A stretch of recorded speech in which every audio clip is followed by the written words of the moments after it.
5ই আগস্টে বলেছেন যে আমরা ভালো সম্পর্ক গড়ে তুলবো পার্শ্ববর্তী দেশে। আচ্ছা ভাই, আমাদের দেশের এই রাজনীতির কালচারটা, গিবত কালচারটা কি আর দূর হইব না?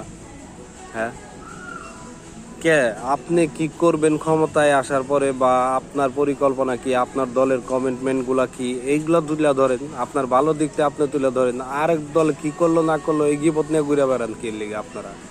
এই রাজনীতি তো দরকার নাই, এই ধরনের রাজনীতি আমরা চাই না। আমরা পরিবর্তন চাই। 1971-এর পরে থেকেই দেখতেছি এক দলের গিবত করতে করতে সাধারণ জনগণকে বোকা বানায় বানায় এই পর্যন্ত 50টা বছর পার হয়ে গেছে। এখন পর্যন্ত দেশের সত্যিকার অর্থে সার্বভৌমত্বের যে শক্ত করে দাঁড়ানোর মতন এখনো খুঁটি তৈরি হয়নি। অথচ পার্শ্ববর্তীতে দেখেন, দেশগুলো দেখেন, ছোট ছোট দেশগুলো দেখেন, অল্প দিনে স্বাধীন করে তারা এখন ডেভেলপ হয়ে গেছে। মালয়েশিয়া, ইন্দোনেশিয়ার মতন দেশগুলো অনেক উন্নত।